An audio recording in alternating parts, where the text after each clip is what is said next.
was a tiny line across at the horizon, at my horizon, which was the top of the hill. And I thought, let's get a closer look. And I was hoping it was a triangle, and it was. So how does this happen? How do we get a line in the sky like this? The phenomenon would have to be at the level of the clouds. It's moving through the clouds, and then it's pausing. It's stopping, right? Because it may have slightly descended. It would be interesting to know how thick this cloud bank is. I don't know if there's anyone out there who thinks about those things, but I'd be interested to hear your thoughts. I have taken a photo of another triangle craft that was above me. I wrote the story about being under this triangle craft that actually came over my where I parked my car. The day that this triangle came over me, and I'm assuming it's a triangle because I couldn't see it. It was completely soundless, but it made a perfect triangle space in the cloud, just like this. I could feel something because I'm an intuitive, and I clearly felt something when it was over me.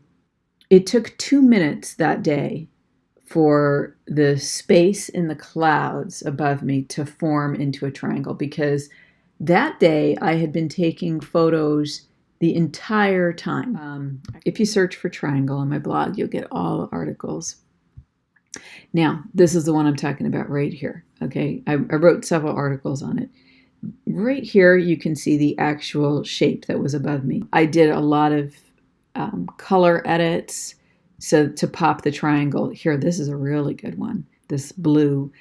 Sometimes I take the color out of the photo to pop the phenomenon, to pop the shape so that we can clearly see it. Sometimes I find that adding color will help me more clearly see a phenomenon, but it really came out clear on this blue. You can see that depending on the color that I use, it pops the phenomenon in different ways. But this is actually right here where there are 4 colors. You can see here in the yellow, look at that triangle right there. Okay. Now I actually think there may have been 2 triangles this day, because can you see here? See how there's a point sticking out right there, and then there's another one here. There's another triangle right there. So there may have been 2 of them drafting each other, kind of like how bicyclists do that. Anyway, or it changed position in the sky and made the sort of double triangle imprint. But I had started taking pictures of that phenomenon. I'm going to show you. It had a long trail, and I noticed the trail, and I started taking pictures of the trail, and then I looked up and I was like, oh, that ends like right up above me. And at first when I was taking the photos, it was a vaguely more tubular or roundish shape, and then what sort of more of a shape of the trail. And then as it stayed above me, it became triangular, and it took 2 minutes for the shape to form. Now, again, what happened was I decided to go and do something else. So I did not continue taking. It may have actually formed more clearly if I had stayed under it longer, but I just didn't feel that comfortable. Especially when I felt the energy of it. It didn't feel that comfortable. And I was like, I'm going to go do something else. Anyway, so let's get back to this photo. Let me go back to this preview. So you can see that there is I'm at the preview of the triangle. There's a wisp of cloud in front of the triangle. There's a angular path. The triangle has maybe been sitting there for at least a couple minutes because it's made an imprint, a triangular imprint into the sky. And then it may have descended because you see the width of the triangle is wider than the path. So it may have, just like in my experience with standing under this triangle, it may have descended into the cloud bank, because I definitely feel that that's what happened here. And in fact, here you even can kind of see how the path changes. It widens, and then it becomes triangular. So I feel that this, in the second photo of a different triangle, came through the cloud bank. It started to descend here because the path widens, And by the way, look at the point there on each side. And then it kind of got to a certain elevation and then, or altitude, excuse me, and then hung out. And as it hung in the sky, if the triangle shape formed, because I think what's happening is that there's something about this technology that causes the cloud to dissipate. It's like if you were in the bathtub and the bathtub was full of bubbles. Let's say there was a layer of bubbles all the way across the water, and you had a rubber ducky in the bathtub. Well, when you lifted up that rubber ducky, you would have, for a certain amount of time, sort of a ovalish or round space where the rubber ducky had been, and then it would close in. So in a reverse effect, I think what happens is, well, actually, it's the same effect. When this, I want to call it an airplane. Well, it's a UFO, right? Because it's unidentified, but I feel like it's probably a triangle plane. Anyway, so as it sits there in the cloud bank, now the cloud bank is like the bubbles on the water. The sky is the water. And as it sits there, the clouds form around it. Because it is taking up space in the sky. It is taking up space in the sky. And so what this tells me is this is a physical technology. You see that? We could think that there may be vessels that do not interrupt the physicality of what's around them, okay? Now, for that to happen, I feel that vessel would have to be in a different dimensional state to not affect the physical world, okay? Either they don't affect it or they affect it in a different way. That's a topic for a whole nother video. This phenomenon, the triangle one right here, is affecting the physicality of the sky. It's like the clouds have to move around it, or it has to move through the clouds, the atmosphere. And so this is a physical object that is in the sky that we can't see. Okay, that's what I'm saying. And it's the same thing with this photo right here. Okay, that is a physical object that has affected the physical sky. Okay, this isn't like woo-woo ghost, ghostly things that somehow don't affect the physical world. This is an actual physical object that is creating a phenomenon. The only reason we're calling this a phenomenon is because we don't understand the technology, right? But someone does, because they created it and it's right here on this planet right now. So that's exciting. It's obviously peaceful because it's over a neighborhood and everyone's fine.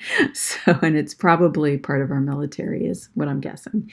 That this is U.S. I'm guessing that this is U.S. Air Force or it's secret space program. But I have a feeling that the U.S. Air Force uses these triangles. That's my feeling from observation, not from researching outside of my own personal observations, although I have read people talking about that. Also, the Air Force, as we all know, has the U.S. Space Command as a part of it, so they must have some pretty cool advanced stuff, and this appears to be evidence of some of that. And, honestly, I think that this is actually a great way to start introducing some of this technology to regular people in a non-scary way. Check out this photo.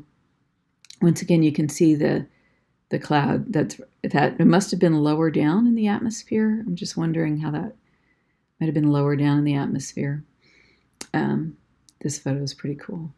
And I want to show you one more aspect that tells me that this is a physical phenomenon that is cloaked. What you can see in this photo, and it's funny because I didn't see it in any of the other photos until I had edited. Here, these are the originals, okay? I guess actually now that this is what always happens. Once I really dig in and edit the photos, I find qualities or characteristics of a phenomenon. And then when I go back to the original, I can see it. Okay, but I couldn't see it before. I didn't know what it was. So what I'm talking about right now is see the smudge and now the cloud bank. What you can see is that most of the clouds are white, right? The clouds are white. There's sort of some interesting patterning here. But they're white, except that when you look at the part of the sky, the part of the cloud bank that is closest to the phenomenon, the line and then the triangle, do you see how it's a different color? Okay. Now, as an observer, it's just like, oh yeah, sky, different colors, no problem. Except that I actually think what that is an effect of the technology. So what you can see, actually I'm going to go back to the one on the blog. What you can see here is, do you see how it perfectly follows the path? It almost is like the different color clouds are around the path, okay? And then comes off of the triangle point and then whoosh, this way. Now what I want to say is the wind is most likely blowing this way in the direction that the discoloration of the clouds is going. Or it's blowing sort of from the triangle towards us in the photo, looking at the photo. So at any rate, it's most likely blowing towards us or to the left in this photo. And what we're seeing here is that maybe there's a pattern that is indicating an effect of the propulsion system. So I'm going to actually go into that more in another video. I'm going to make a second video about this because I think it deserves a much, much closer look. But this is the other thing that to me indicates this is a physical phenomenon. That means that it is third and what I call fourth dimensional. The reason that I like to call cloaked technology fourth dimensional is simply that it appears non-physical. And I like to define the fourth dimension as the non-physical complement to the physical third dimension. Because I think that the fourth, I'm just going to talk about this for just like 30 seconds, because I think it's important when we're looking at phenomenon, and it's going to be important later when we get into more advanced technologies, when we do interact, when we have experiences with potentially beings from other worlds. We're understanding these fine differences in the dimensions is going to actually come in handy. And that's why I use these references. In some ways it doesn't matter, but it's because the non-physical needs to be qualified for us. And because I find that creating definitions about the differences between non-physical environments is helpful, because we're physical beings and we haven't been taught anything about it. Almost anything. Except for what's experiential, usually, dreams. I feel that dreams are fourth dimensional, thoughts, emotions, anything. I feel that fourth dimensional energy is integral to life force to expressing the life force through the human body. Of course, time and cloaking technology. I feel that because it doesn't look physical anymore. Now, if you walked up to it, you would definitely feel something. I felt something standing under this big thing. So at any rate, I just wanted to spend a few minutes on that fourth dimensional, because if you're going to follow my work more, I have talked about it quite a bit. There's a lot of articles where I describe the differences between third and fourth dimensional versus higher dimensional effects. Thanks so much for being on this video with me. And if you've listened to here or even listened to just part of it, I really appreciate it. And I wanted to say that I know everyone always asks for people to like and subscribe on the YouTube videos. If you're seeing this on YouTube or any other social media that I might place it on, my request to you is, would you mind sharing? Would you mind sharing if you like this video and you think you're resonant with the information? I would appreciate it if you shared it on social media or with your friends or whatever way that you feel good about doing that. And I also invite you to get onto my mailing list right here on the blog. This is the button right here where you can go and sign up for my mailing list. And I'll have a link below to the mailing list, because the mailing list is the best way to receive my notifications. I just send out a monthly email, and if I do a class or something, I'll send out an email, but I don't do that very frequently at this moment. But I hope to do that more frequently. But anyway, if you feel like you like this content and you want to be kept apprised of what I'm working on, please join my newsletter, because that and sharing my videos would be a huge help for me. And you can see people are sharing my stuff, and I just really thank you guys for doing that, because I'm really, sort of grassroots, building from the ground up, and